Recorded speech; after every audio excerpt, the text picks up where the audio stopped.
Thank you for watching. Yan, sprinkles. Ating instant fried rice. Yan. Welcome to my channel, Dabs Grasha Vlog.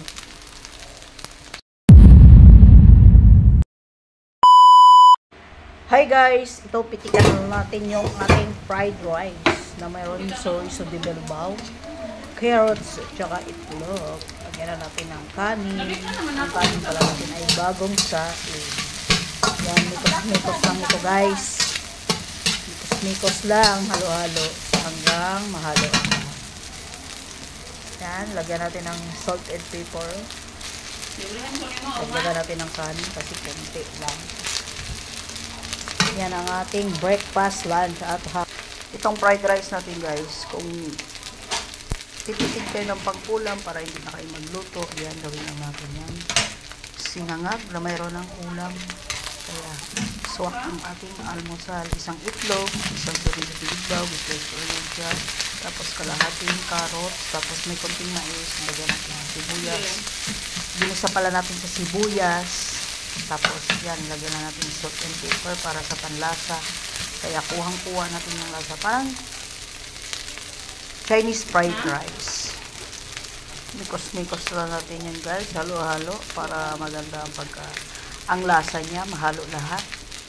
Bali, ang nilagay ko palang kanin dito, mga 4 cups. Kasi ang kakain nito, 4 na tao dito. Kasi mayroon kaming kasamang hindi nakain ng karne kasi Muslim. Kaya yan guys, nagluto lang tayo para sa 4 na tao. Pero may ulam pa rin na niluto yan guys. Naggawa pa rin ako ng fried chicken. Ayun, nakasalang sa fryer. Kaya ito, isang agla natin ito.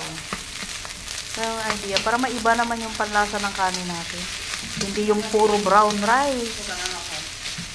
Nakakasama din sa lanto ang puro brown rice. Kaya minsan, nag-white rice din tayo. Pero konti lang, hindi naman sagaran ng tayo na sobrang dami.